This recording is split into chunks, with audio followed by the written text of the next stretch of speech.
Our first speaker is Uttara Purandare, who has previously presented at Urban Arc in 2018 and 2021.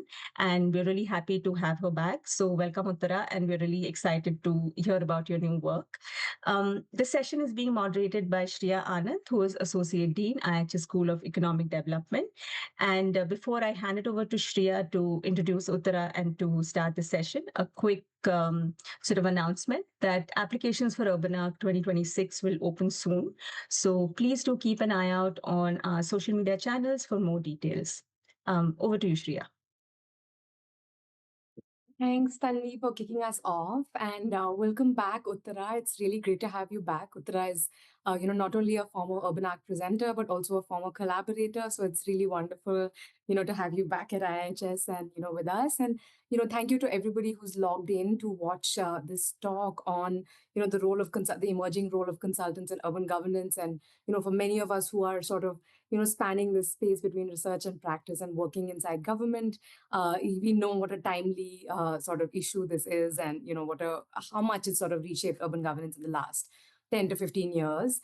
So just to briefly introduce Uttara and the talk, and then I'll hand over to her. Uttara's research has been focusing on governance and inclusion, particularly looking at smart cities, and she's been studying the roles that private sector management consultants have played in the development and deployment of smart city policies across the world. And she's been in particular looking at the impacts that this has had on local urban governance. Currently, she's working as a postdoctoral researcher at the Rotterdam School of Management, Erasmus University, and at HEC Liege in Belgium. Her PhD is from Monash University, Australia, and IIT Bombay, India. And for her doctoral research, she looked at the influence of management consultants in India's smart city mission, cities mission. So her talk today is really looking at, as the title suggests, the governance of smart cities. And without any further ado, I'll hand over to Uttara.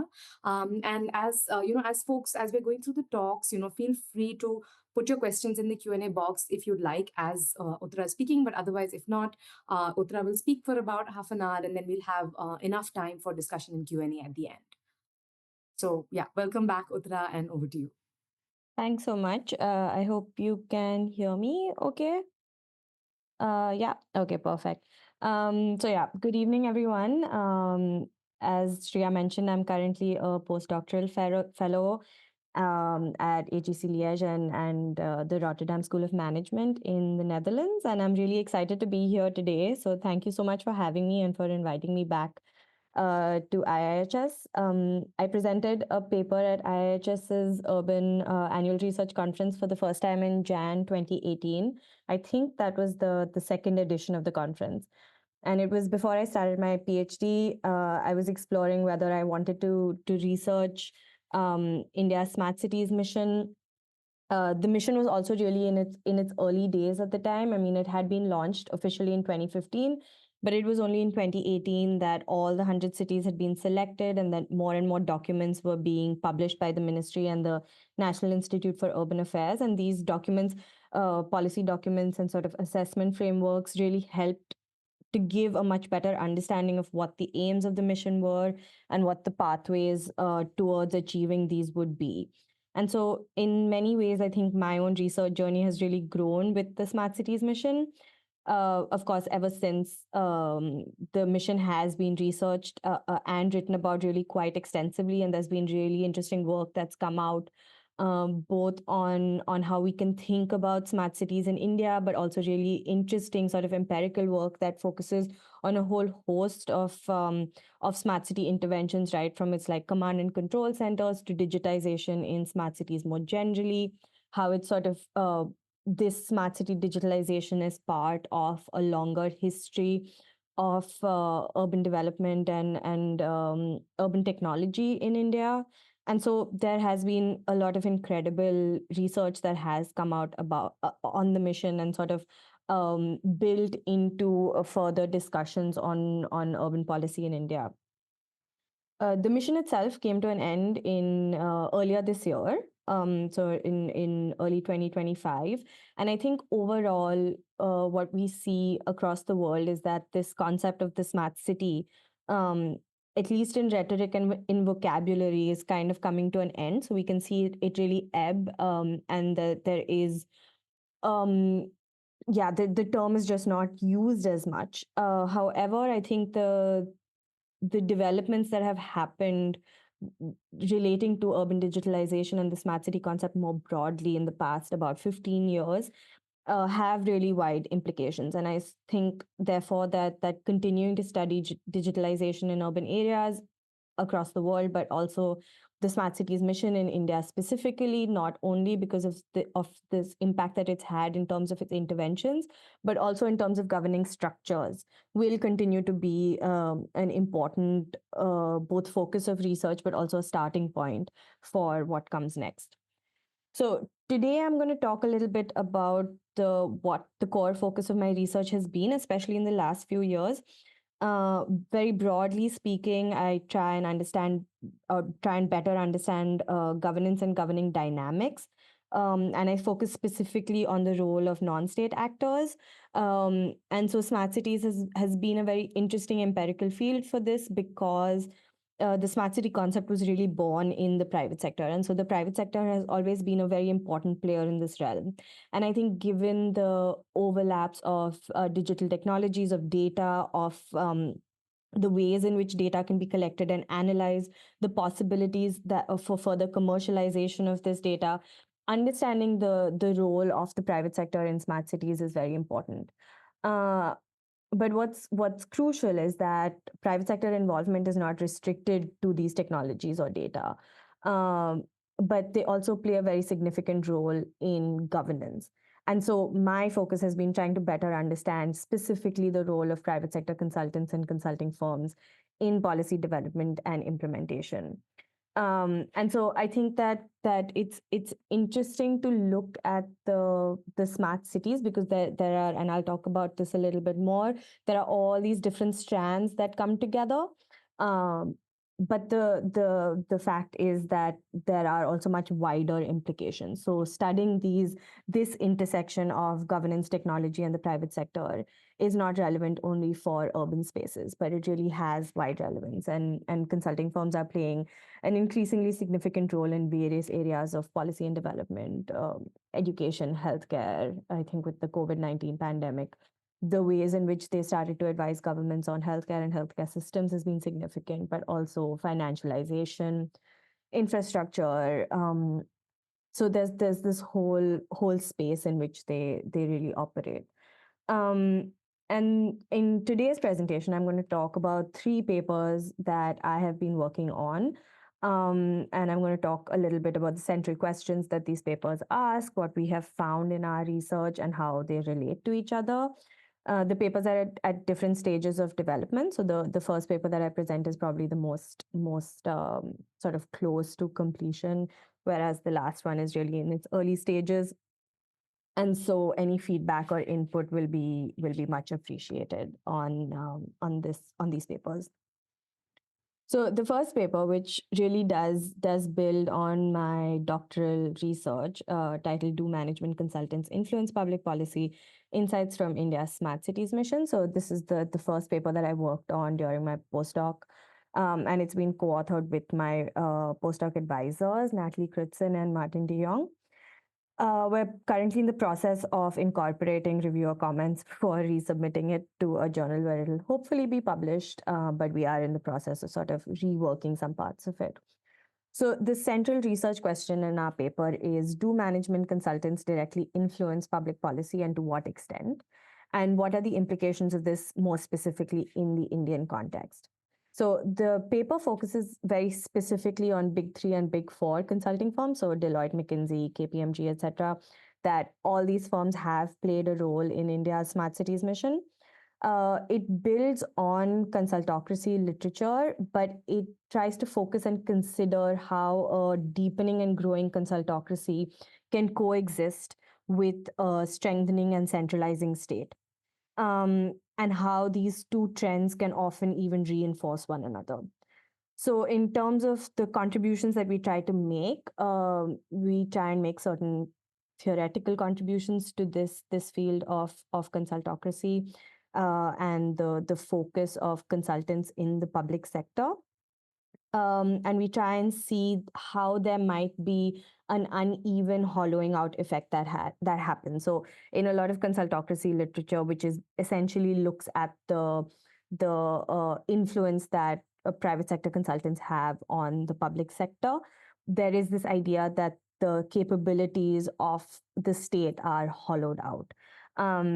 And we try and argue that if you look at different levels of government, so from federal to state to local, this hollowing out effect is not even, but it is uneven. And so while consultants do indeed wield influence, this happens in an uneven way. What we do also is that we try and set out a sort of comprehensive overview of existing literature, but the intention behind this really is to try and bridge certain disciplinary divides that exist. So there are different fields, related but distinct fields that study this process of consultants in the public sector. So public policy, public management, but then also accountability studies. And so we try and bring these bridge some of these distinct threads, because they all are related, but they also don't really speak to each other. The other thing that we find in studying the literature is that there are, particularly in public policy literature, there is this idea that consultants do influence public policy, but this influence is actually very hard to trace. How do you really know through the policy process what is happening? And so we try and do that through our documentary analysis and our interviews. I think, honestly, though, there's much more scope for really going deeper into this question of influence, that while we do touch on it and do try to sort of extrapolate certain trends, there is much more space to focus on this. And finally, what we argue is that despite growing literature in this field, there's actually very little geographical and contextual diversity. And so theories on consultocracy are developed and universalized, but are fed by an inadequate number of empirical studies. And hopefully through our findings, we try and explain why there is the need for greater empirical research to feed this theory, because this kind of nuance is really important. So using the case of India's Smart Cities mission made for a really interesting research focus, because we see all these different strands coming together. So we were able to study different levels of government, so the central or the federal government, and also the local government, but more specifically, because the Smart Cities mission set up a special purpose vehicle to govern smart cities at the city level, there was this added sort of governance space that we could study, and that became really interesting. And then we also see technology play a role, how technology is used as a sort of entry point for consultants to come in to advise governments. And we could explore the different roles that consultants play, and what continuities might be set in place through this mission. So what we found is that consultants have played a very integral role in the Smart Cities mission at every level of government and at every stage of development of the mission. And while they have influenced the mission, this has been uneven. So at the federal level, consultants really are one amongst a number of policy advisors and policy actors. But at the SPV level, so at the city level, where they work through this special purpose vehicle, the sort of field of communication, of stakeholder engagement becomes much smaller. What we also argue is that the role of government in sort of opening itself up to consultants needs to be looked at more closely. And consultants have, of course, used this to their commercial advantage, but governments have really opened up the space for consultants to come in. And we also argue that consultant influence is really poised to increase, because there has been very little effort to focus on transfer of skills, capacity development, or increasing or training and skill development at the local level. So our main contributions to the literature in particular are to move this theoretical analysis forward of what that a deepening consultocracy can exist with a can coexist with a strengthening state. So what we see through this setting up of an SPV and through the role of consultants is that consultants can often form a thoroughfare between the central government and local government, often then bypassing the state level as well as municipal corporations or local governments in cities. And then we also argue that really consultants have to be then thought about in order to better understand how policies get influenced, that this wider network of actors needs to be looked at more closely. Finally, we point to the need for more regulation of consultant presence in the public sector, given the possible conflicts and confluences of interest that we see, and the fact that there is reduced local capacity. In India, particularly, we see this talked about a lot across the various stakeholders that we interviewed, that there is this idea of institutional memory loss. And so can a more closely regulated interaction then sort of reverse this change. So talking about this network of actors that really play a role, the second paper that I'm going to talk about is titled Beyond the Big Four, Mapping the Field of Urban Governance Consulting in India. I have also been developing this paper with another colleague, with Ike, whose research in part focuses on Mumbai's climate action plan and the role that WRI has played in developing this climate action plan.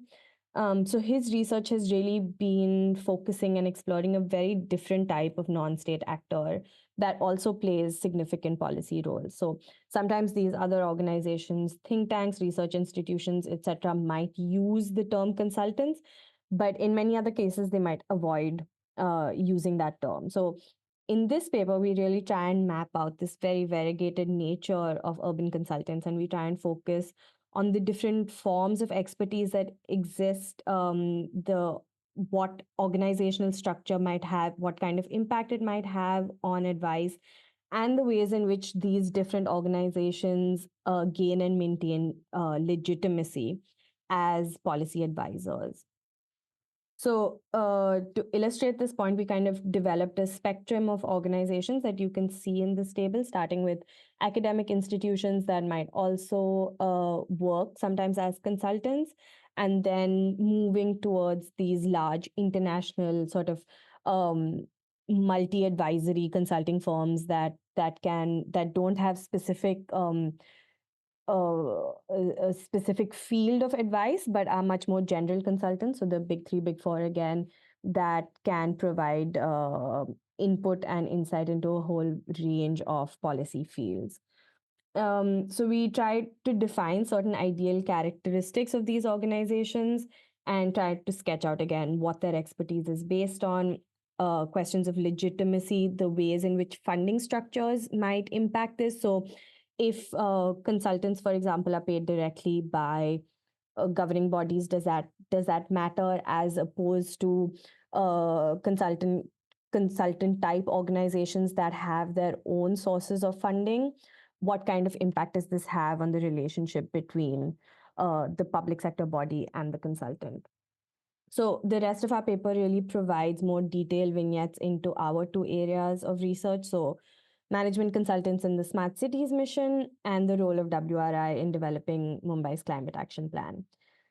And again, we sort of argue and point to the fact that government policy has played an important role in entrenching the place that consultants of different types and different shapes and sizes and colors have in the policy, in different areas of policy, but where at one point of time consultants were really thought to be this temporary, more sector specific expert, that's no longer the case. I think now what we see across the board is that the presence of consultants is almost taken for granted.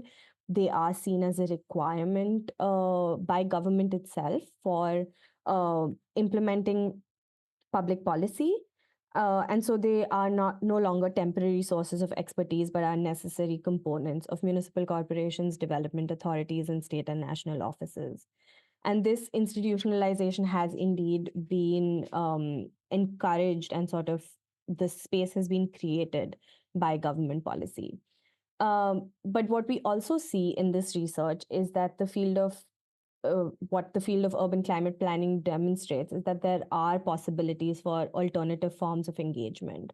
And a lot of critical literature that explores neoliberal urbanism, growing consultocracies, the role of new public management and new public management practices in this area does not always focus on the roles or the structure or form of these other types of non-state actors, as well as the influence that they have. The other thing that we argue is that when cities have greater autonomy in determining their policy pathways, they may engage with a very different set of actors. So, what we see in the case of the Smart Cities mission in its policy documents, and in the way in which it was rolled out, hiring consultants was not compulsory, but it was just short of this. So, it was just short of a mandate. And that's what we also learned from talking to different respondents, is that there was this expectation that management consultants would be hired. The government made it really easy for cities to engage the services of these consultants. Whereas on the other hand, what we see with Mumbai's climate action plan, which was really an initiative that the city government, the municipal corporation, took on its own, the range of policy advisors that they work with is very different. And when there is this greater incentive that cities have, then these other policy actors also find opportunity to sort of lobby cities to work with them. And finally, like I mentioned before, funding structures change this a lot. So in the case of Mumbai's climate action plan, we talk a little bit about how the fact that WRI had independent funding changed the way in which it interacted with the government, changed the expectations of the government from it, and changed the kind of partnership that then existed. So we try and talk about how it's not, the point is not to dismiss, of course, the role that these various consultants play. And that's often counterintuitive to do that. And they can, in fact, contribute to urban governance in India. But we really need to sort of demystify this entire spectrum and think about who we're talking about and understand what these organizations are when we talk about policy advice. And here we look at it at the city level. But it also, I think, goes to show how things change when there is greater decentralization and when cities are sort of more in charge of the policy pathways that they might take. Finally, the third paper that I'm talking about, which changes the change in geography is complete, but a lot of similar themes continue, of course. And here we focus on how management consultants or private sector consultants are perceived in smart city development in the Walloon region of Belgium. So Wallonia is one of the French speaking part of Belgium. It's where I was based for the first year of my postdoc, and there has been smart city development in this region, as well as the presence of a very different set of consultants, which I will talk about a little bit. So again, this paper is co-authored with my postdoc advisors, and we're still really fleshing this paper out. And we have conducted interviews, and we're now in the process of analyzing these interviews as well as documents that focus on smart city development in Wallonia. I think for me, this has probably been the steepest learning curve because I've had to become familiar with the Belgian governance context, learn more about how municipalities and regional governments work here, and also study smart city development in the region of Wallonia, to say nothing of various language barriers. And this has been really interesting, actually, for a number of reasons, both empirically, but also in trying to think through these theories. And I think what has been particularly interesting, and when you do smart city research, you become quite familiar with a lot of the literature that comes from Europe, particularly Western Europe, where the smart city concept has been quite popular, and the EU has played an important role in encouraging smart city development. So it provides funding, it creates various frameworks and guidelines for cities, and sets up, or at least supports, various conferences and expos for knowledge sharing. And so while studying smart cities, one tends to come across these various global assessments and rankings, and which shows sort of how successful the concept has been here. And we often see cities like Barcelona, Amsterdam, London, Copenhagen, Vienna, etc., turn up in these rankings.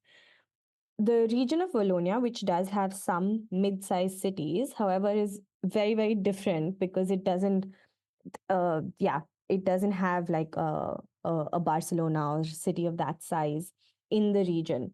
And so most of the municipalities in this region are very, very small. And so we see that the smart city concept didn't really take off organically at the city or at the municipal level, but the regional government has had to play an important role in incentivizing cities to develop smart projects.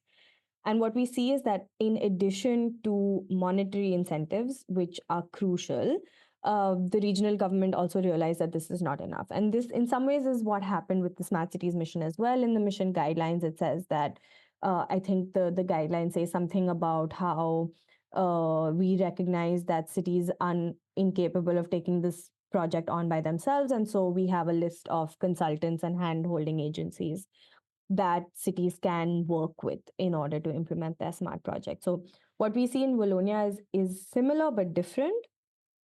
So the Walloon government sort of brought together a lot of various actors to support municipalities. And so this comprised of universities, not-for-profits, public institutions, and also private consultants.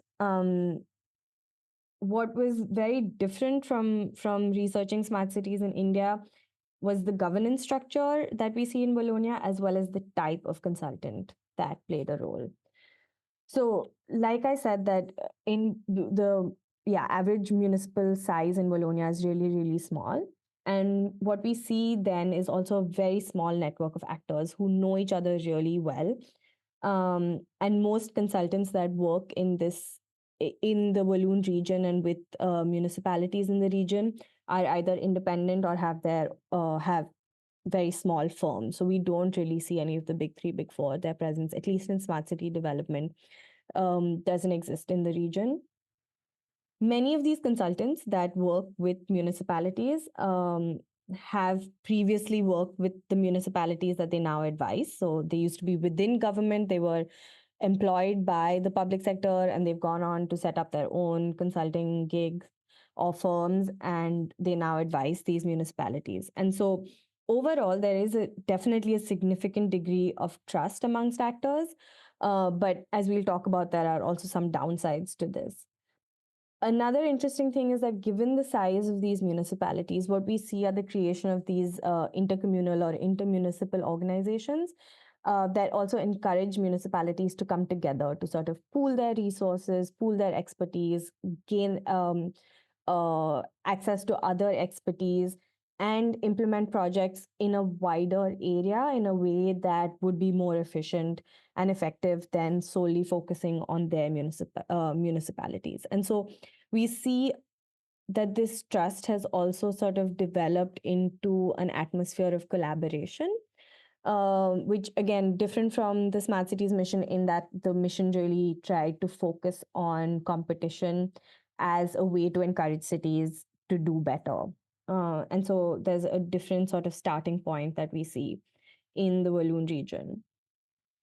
We also see a lot to do with the size of these municipalities is they face very significant struggles. They have struggled to design and implement smart interventions, and so consultants have played an important role in this initiative, right from evangelizing the concept of the smart city to helping cities frame their priorities, design interventions, and then also write up project tenders.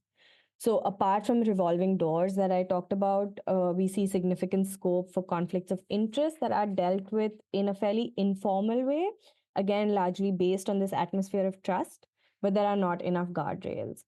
And while some municipalities and also some consultants see the possibility of creating this space of dependency on consultants, others see the role of consultants as indispensable and increasingly see their own role in the public sector as coordinators and sort of project managers to bring in external expertise, and focus to implement these projects. So in this paper, really, we're situating consultants in a wider policy advisory system. So here, because of the scale, I think it really helps to have a more focused look at this network of policy actors. And this helps us both contextualize the position of management consultants and also helps us to understand the various intergovernmental relationships that exist. We see sometimes that consultants themselves become this a sort of interlocutor amongst various government agencies through various informal channels. And while on the one hand, this helps to move things along quite quickly, it has also, of course, raised questions on whether this is a viable long-term solution for local government and municipalities. And so, yeah, we're still, of course, in the process of really developing this paper and these arguments. In terms of how these papers connect with each other, I think there are some very clear thematic and theoretical overlaps, but there were a few things I thought would be nice to sort of stress on. And the first thing, of course, is the need for empirical diversity in any kind of research. But I think this really helps to um, feed a more nuanced theoretical debate and research that could develop out of this kind of empirical diversity and contextual diversity. So in the first paper that I discussed, much of the research on consultocracies come from a very small number of studies that and from a handful of countries, basically the US, the UK, Canada, Australia, some papers from Germany, etc.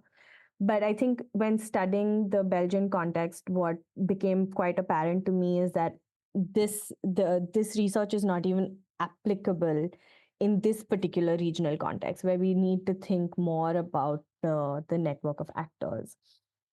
And so, apart from a sort of geographical and contextual diversity in that sense, I think the other kind of focus needs to be more on local government. Much of these theories that are developed are based on what happens at national government level and sometimes regional level. But all of these to sort of study then this network and the way in which it plays out at the local level becomes really interesting. Um, the third thing which relates more to the second paper that I talked about is that as this network of non-state actors in local governance becomes more and more complex, I think we need better vocabulary to capture and speak to this complexity. And so the point is not to make the network of actors smaller or to exclude management consultants specifically from the policy process, but to sort of demystify who is actually working in this policy space. And then what kind of regulatory and accountability measures need to be put in place in developing these public policies.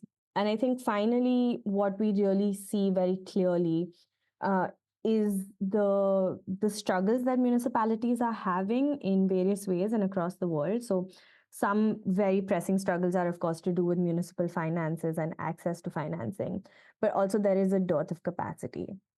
And so in India, I think we need to rethink and reimagine decentralization. On the one hand, we've not really implemented the 74th Constitutional Amendment Act in a in a meaningful enough manner, definitely. And on the other hand, we further fragmented municipal governance by setting up all kinds of development authorities, special purpose vehicles, etc. Um, and really, that relates to why researching these policies and their implications even after they formally come to an end. So, policies like the Smart Cities mission is important because there are all these various institutional continuities that not only continue in the urban space but also seep into other policy areas of the ways in which governance models are set up and executed and who plays a role in doing that. And so, yeah, that's sort of about the research that I'm doing right now and the ideas behind them and how they're kind of developing. Yeah, thanks, Uttara. It was really nice to sort of see the larger arc, like that you took us through, starting from, your work in Mumbai and on the Smart City mission, not only in Mumbai, on the Smart City mission, and then, going across different kinds of actors and then going across different kinds of geographies. So that was really nice. Thank you for that. I, already seeing some questions in the Q&A box. But before, I go to those, I might just ask you a few just follow-up questions, from the work that you shared. So the first one actually relates to the first paper that you spoke about, right? The idea of consultocracy, and you spoke about the unevenness of the hollowing out across different scales, right? And I think it would be really nice if you could speak a little bit more about that sort of cross-scalar dynamic, because of course, it speaks to, I mean, like you said, the field of different kinds of actors were probably more limited at the local SPV level. But I'm also curious to know if, there was any, if in any of your case studies you see any state to state variation in this, or city to city. Is it a larger scale city that has greater capacity to deal with these consultants and so on? So, the cross scalar question. But to the scalar question, I'd also really like to add the question of politics. Which I didn't hear as much about in your talk, and I don't know if it was a focus of your research, but it would be really interesting to hear your reflections on it, and how sort of local, state, and national politics also influenced these these agendas, these back and forths, the insertion of certain kinds of agendas into public policy, and in that question of influence, as you said, how local politics actually shaped that. So that's really the first question, which deals with the first paper. The second question I was curious about, I mean, when you start looking at, the other types of actors, I completely hear your concern with process, right? You're looking at process, you're saying the nature of the actor, the nature of their sources of finance are really important, right? But do you also then take one step further and say, is there a different set of outcomes as a result of, these actors being different? I mean, is the nature of recommendations they're making substantively different from what a Big Four might? Is the nature of policy influence any different? So, I mean, I'd just have to hear, I mean, even if it was not part of the paper, but, what you saw from the work, what WRI was saying. And I mean, of course, institutions like IHS are very much in one of those buckets, right? So I'd love to hear what you thought on outcomes, from the work itself. And you mentioned in the paper also how the fact that WRI was fully funded or externally funded, not reliant on this, actually changed the outcomes. I'd love to hear more about, what you specifically meant. What was the counterfactual, like what would it have been otherwise, and what was the change that you were referring to? So I'll start with those two, and I'll welcome other folks to also put their questions into the Q&A box while you respond to this one, these two. Yeah, thanks. Yeah. Amazing. Thank you. Thanks for those questions. And yeah, they're really, really interesting, and definitely questions that we try and deal with. So to your question on the difference in hollowing out across scale, I think that there are many sort of reasons or sort of explanations as to why this is the case. And we definitely see differences across cities. So the difference in hollowing out even across cities is significant. For example, in Kochi, which has a much stronger sort of mayoral position, and the mayor and plays an important role.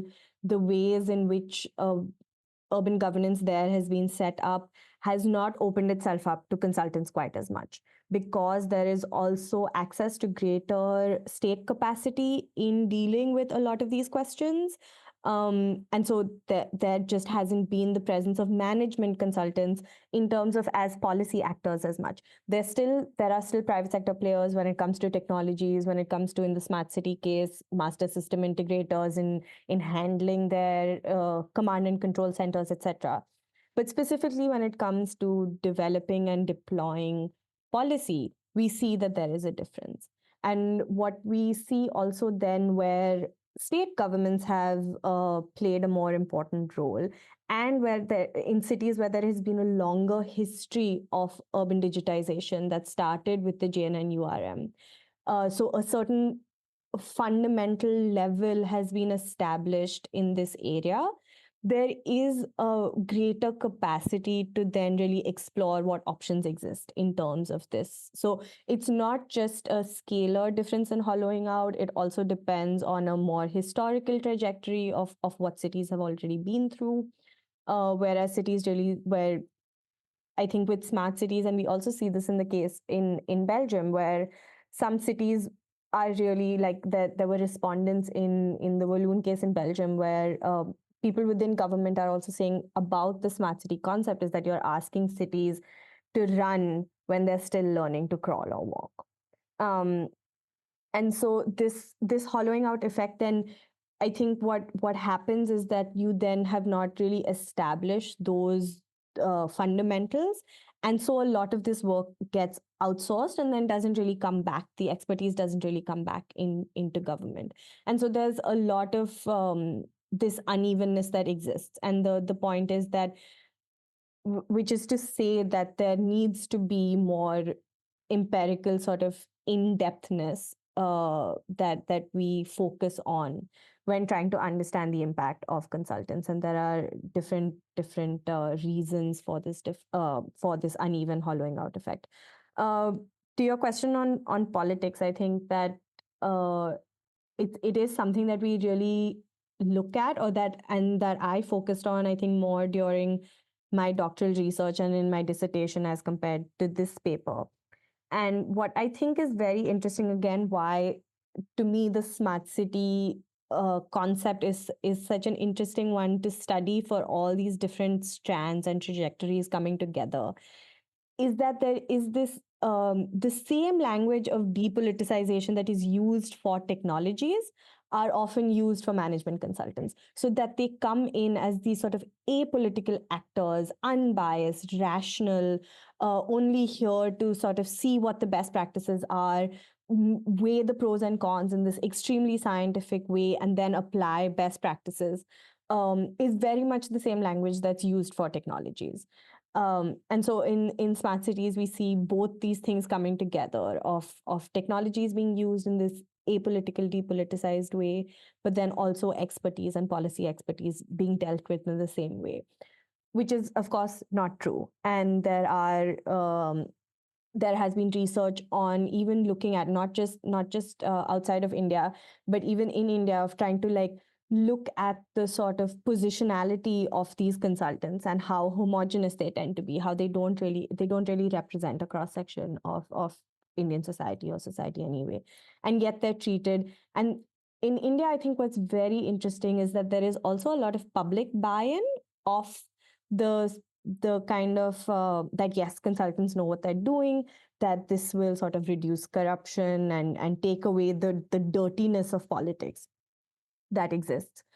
And finally, I think the overlap again with technology and consultants is this question of efficiency. So how does decision making and how does governance, etc., become much more efficient? And what I have seen and what I talk about in my PhD research is that efficiency is usually equated to speed rather than to thoroughness. And so what is fast is thought to be efficient, but that's not how good public policy necessarily works. And there needs to be much more pushback and discussion, debate, deliberation, etc. So and then in terms of, I think, a more sort of coordination perspective, I think we see differences when there is the same government at the state center city. There are differences in how coordination takes place, how much pushback there might be from the municipality to the SPV, etc. These things keep changing. So absolutely, there is an impact, and this idea that even the setting up of the SPV helped to sort of depoliticize these systems. I think there is a lot of research that shows that this is not the case, and that local politics has a significant impact on the ways in which SPVs work and the ways in which policies are implemented.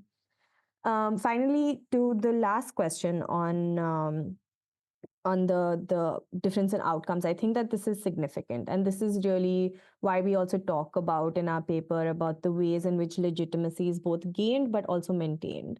And I think different organizations definitely have differences in outcomes because the purpose of these organizations is different. Their approach, their process, everything is different. And so if we think about policy in terms of both means and ends, then the ends that emerge are also different. And I think Ike's work, hopefully he'll be publishing more because his work is absolutely fascinating. He's done this really deep and long ethnography on WRI and its work with the BMC. And he really sort of explores, because he spends so much time in these offices and in these meetings, he sees then how there are differences in terms of power structures because WRI is in that sense more independent. And yet there are ways in which they get sucked into these bureaucracies because of in order to maintain a good relationship, you also maintain certain hierarchies. But there are there are some oftentimes clearer boundaries to how this happens. And so there are differences in outcomes, I think, and a difference in in which stakeholders are interacted with. In my work on the smart cities, you see how when talking to consultants, you see that they'll often tell you that of course we don't know everything and we don't have all the answers, and so we'll bring in experts, but then that expertise gets sort of filtered through this consultant lens, which is very different when we see other organizations and the ways in which they work with stakeholders. So there are often differences in outcomes as well. Thank you, Uttara. There's a ton of questions, so I'm going to, go to the Q&A. Let me read out. Maybe I'll do two at a time to start with, and then we can see. So the first one is from Shaurya. Thank you all for the questions, and please do keep them coming. So the first one is about when and why and how did you come to choose this research topic, and what are the implications of this research in the real world that you foresee? The second one is from Ruchika. Thank you for sharing your work. This is so interesting. I'm curious to know about your reflections on the kinds of institutions that take on the role of consultancy. For example, do you find some forms have better suited to work across temporalities of shifting agendas with electoral cycles and long-term needs of cities, while also having to enter and exit a project? So maybe we'll start with these two, and then we can go on to the others. Yeah. Sounds good. How did I why and how did I come to choose this research topic? Well, these things are always sort of in some ways hard to know. When I was doing my master's, which was also in public policy, my empirical field of research was again the urban spaces, and I looked really closely at the GNN URM and the ways in which it interacts with class, on the idea of class in India. But at the time, the GNN URM, of course, had been the NDA government came to power in 2014. The GNN URM came to an end, and then the Smart Cities mission was launched in 2015. And it was the time around which I was doing my master's at that time. And so it was a good time to sort of see what GNN URM meant. And then this was the sort of next step. And I think the way in which the Smart Cities mission was framed was this like significant break in urban policy. And I think smart cities tend to be framed like that in general, that as this is this completely new way of governing and managing and understanding cities. But when you actually look at the policy, you see that it is a continuation, and that's not a bad thing.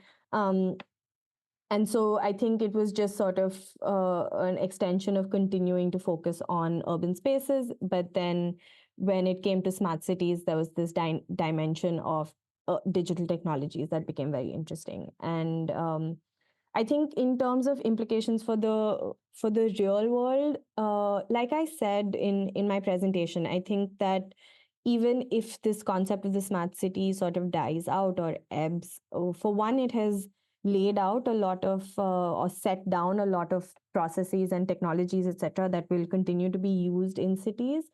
But there are all these other strands that also come together. And so I think that hopefully, in terms of implications, that we can really better understand what happens in the rooms that public policies get made and implemented, and who is in these rooms, what is happening, what are these processes by which they're getting developed, and what does that mean for the public, right? And so I think that this helps to kind of better understand and add to the conversations on decision making, accountability, and transparency.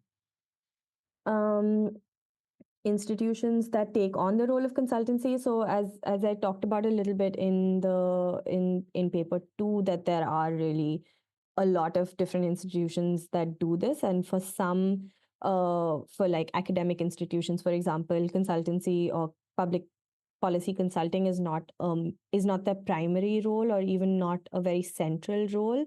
But it is often an outcome of existing legitimacy, right? Of the legitimacy that already exists in sort of academic processes, research processes, etc., that then get applied in this space.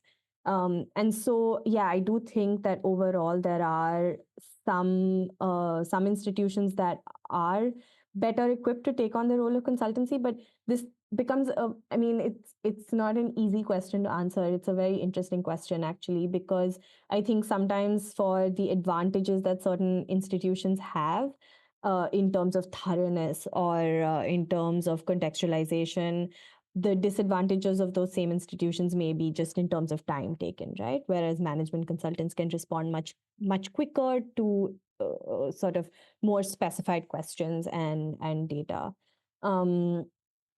And yeah, so I think that, but I do think that more sort of issue-based, or not issue-based, but sector-based consultants that are really focused on consulting to the public sector tend to be more thorough and tend to not spread themselves so thin or not be so general.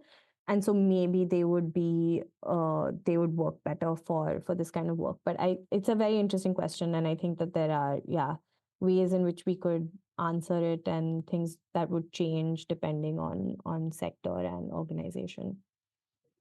Sorry, that was more of yeah. Okay, so there's a lot of questions. So I'm going to go a little more quickly through them now. So there's one on the skill transfer, the question of skill transfer or collaboration between consultants and the local government. Then there's one on the process of engaging consultants and how transparent that is or not transparent that is, and how secretive government departments often are, and then related to this, there is a question on what are the specific terms of contract between, like, say, Big Four consultants and the government? And are there monetary or non-monetary MOUs? And one more, which is on the consultants by default end up holding large amounts of public data, and is there anything on data privacy protection? So if you could take this cluster together, then we'll sounds good. I'll also try and be a bit quicker with my answers. The lack of skill transfer, often I think the attribution to that, and I think that feeds into how do we set up guardrails for increased transparency and accountability, is really what do we expect consultants to deliver? And then does capacity building and skill transfer become an important part of that? Or is the idea that consultants just keep writing themselves into newer and newer public policies? And I think that is something that can really be dealt with through regulation. And so you make skill transfer and collaboration necessary rather than a discontinuation of consulting roles. Overall process, in what ways can so there is a lot of literature on the ways in which engaging consultants can be made more transparent.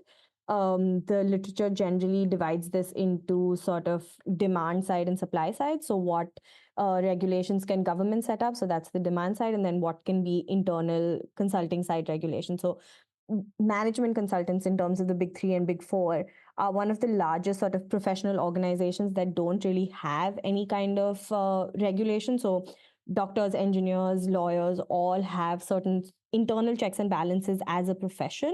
Management consultants don't. So some of this supply side literature focuses on setting up these kinds of internal regulations and requirements. But I think for the public sector space, demand side regulations or government side regulations are more important. And what a lot of the literature recommends is having spending caps, of course, where you can't spend over a certain amount of money. So that can either be a sort of overall cap or as a proportion of project costs that you spend on consultants. You kind of have you have in India, it's not yet such a problem, but I think that it's going to start increasing to be one. But you have checks and balances around revolving doors, so people can't keep moving from government or public organizations to consultants and back and forth like that.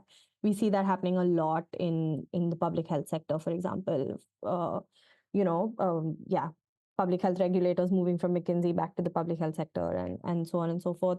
So you can have checks and balances towards that. And then also have sort of, you can't keep hiring the same firm again and again. And so there has to be a movement. So those are some of the ways, sort of very concrete ways in which you can bring about more transparency.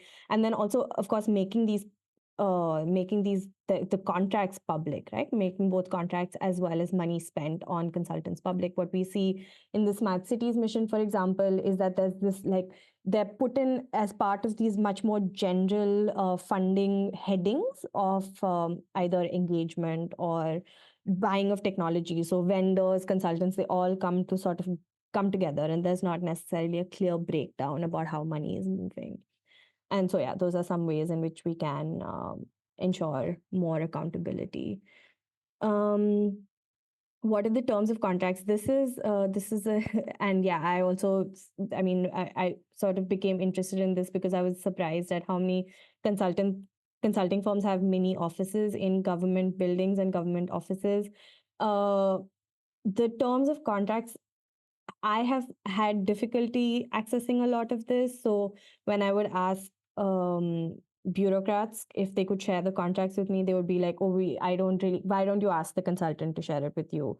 And then they would, of course, say that we are bound by confidentiality with our client, and so we can't share these contracts with you. And then you kind of get thrown around a bit, and then you don't. I have found it difficult to see too many of these contracts, but the ones that I have seen are often really quite general, at least when it comes to the Smart Cities mission. And so there were different processes of it, so different stages, which gets into a little bit too much detail. But yeah, these contracts can change.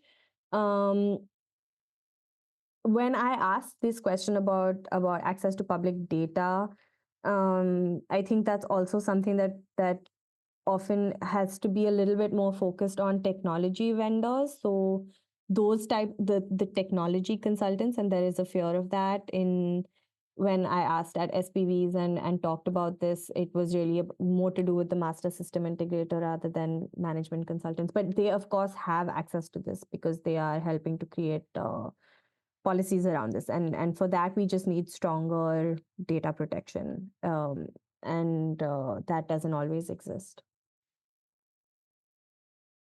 Okay, so I'm going to go to the next question, which is a bit more detailed, which has three sub-questions. Actually, if you would prefer to do you have access to the Q&A box? I do have You access. do, Yeah, okay. I'm also I'm looking at Aditya's question. And so the first one is curious about your findings regarding homogeneity versus heterogeneity in policies or outcomes within this consultant-dominated landscape, given that only a handful of consulting firms possess significantly greater capacity than others. Do you observe convergence or variation in the recommendations and results that they produce? Second, could you elaborate on how you conceptualize and operationalize autonomy for city and local governments? Specifically, how do you measure municipal autonomy within the context of consultant local government interactions? And finally, is about interview methodology, which would be great to hear about actually, given that it is a like you were reflecting, a very hard space to actually, get insights into, because nobody's going to tell you really what's actually happening. Okay, so we'll do the rest, like the next couple of questions separately. Let's do this one first. Yeah. Okay, so I'm going to start with interview methodology. I think the key really is to try and spend as much time in these spaces as possible. And so you really have to develop a sort of working relationship and also observe a lot. I think that anyway, when, at least in my experience in spending time in SPVs and at the Ministry of Housing and Urban Affairs and the NIUA during my doctoral fieldwork, you anyway end up spending a lot of time in these offices because your meetings are often cancelled, delayed, postponed, that you're given one time and then asked to wait to actually speak to someone, etc. And so yes, I usually do have interview protocols and interview questions, but my interviews so far have been semi-structured. And so a lot of it is conversational, a lot of it sometimes is not recorded because respondents don't feel comfortable with that. And so the key really is, I think, to spend time. My experience in Belgium was very different, but that was a lot to do with language. I'm not going to go into that just for the sake of responding to some more of the questions.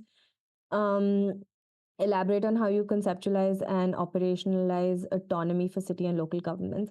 I think in India, I mean that is like a vexed question to begin with, because 35 years ago we had the 74th Constitutional Amendment Act, and yet a lot of urban policy decision making happens at either the state level or at the central level, and a lot of this is to do with how our urban governance is structured, leaving aside the role of consultants. So already the way in which local government in urban India is structured has not allowed for enough decentralization and autonomy. And I think a large part of this is to do with cities not having adequate access to finances. And so they become beholden to central and state governments for this. So this kind of mission mode of public policy, particularly at the city level, where priorities are determined at the central or state level,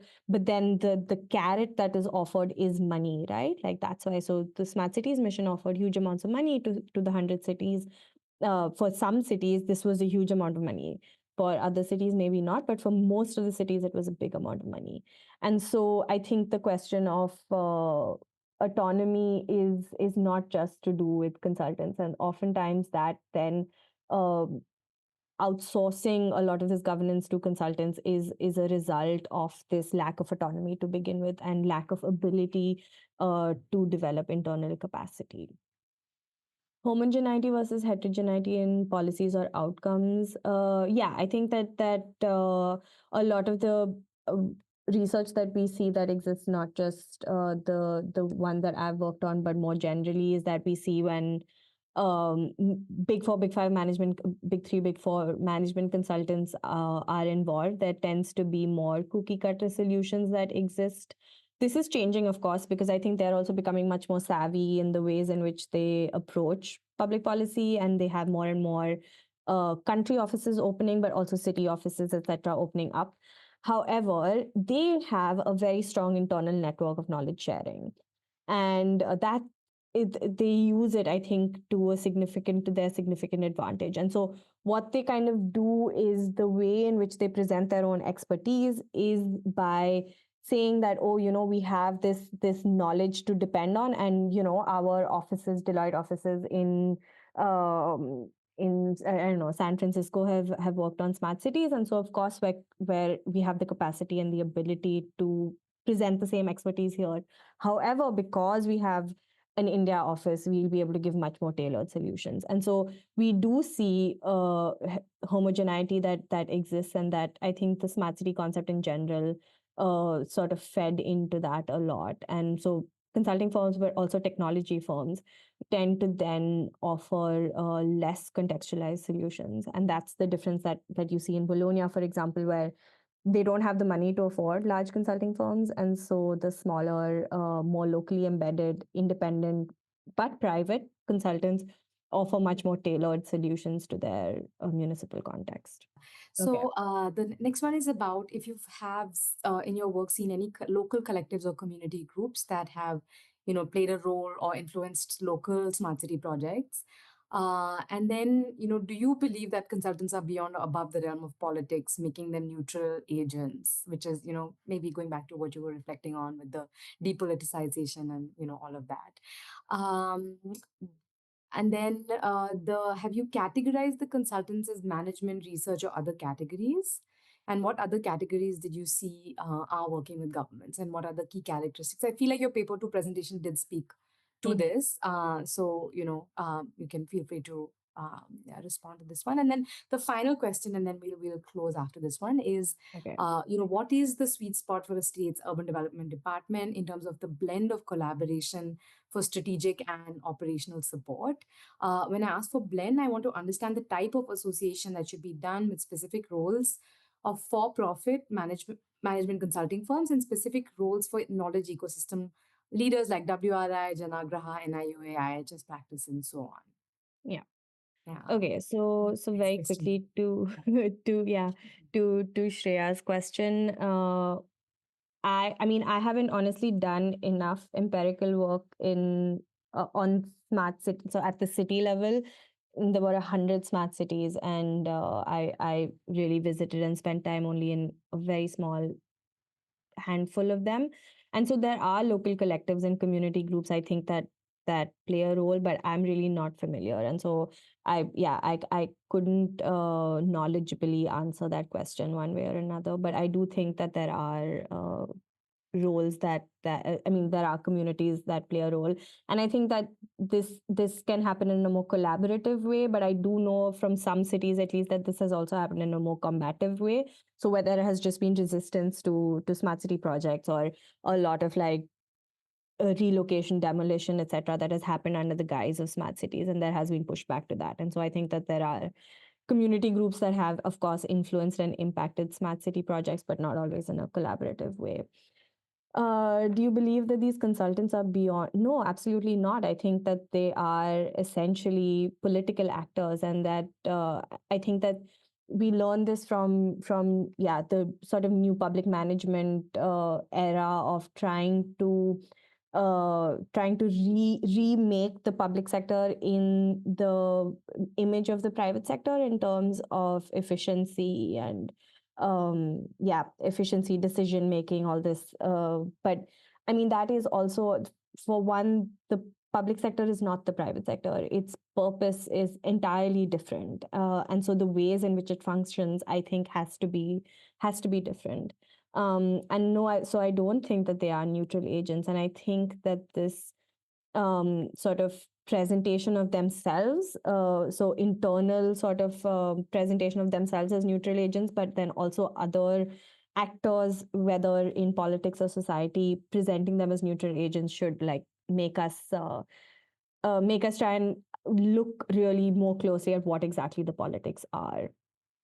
And I think the same is true for the smart city discourse more generally. It was presented as this apolitical kind of discourse, but technologies have politics, and so do institutions and organizations. Um, how have you categorized consultants as management? So the management consultants that we really look at are the big three consulting firms, so the strategy consulting firms, and then the big four originally auditing firms, but that have very significant consulting wings. And so they tend to be much more general.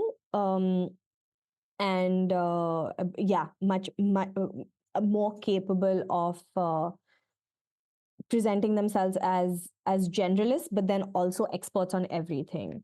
Whereas with the research organizations and other categories, we try and look at like what their mandates are to begin with, and so that's why we've tried to create this spectrum, because they can also be consultants, but the purpose of these organizations is quite different. So the ways in which they conduct research and then develop these reports, etc.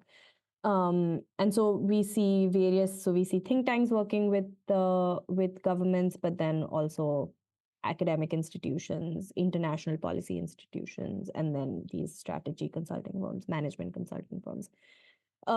Sweet spot for I don't know what the sweet spot is really. I think that depends on sector to sector, scale to scale, city to city, etc. But what I will say, and I think that this emerges in the literature a lot, and I think that we can also see it play out in the Indian context definitely, is that cities or any public institution, any public body is much better equipped to work with consultants when there is internal capacity. So there needs to be a certain level of strong internal capacity to be able to best extract and work with a whole gambit of consultants. So again, the point is not to sort of exclude or remove any of these consultants, including McKinsey and Deloitte, etc., from the public sector, but really to say, how can we have regulation, but also how can we have internal capacity that can then extract the best quality of work from these consultants. And that's what research shows, that when there is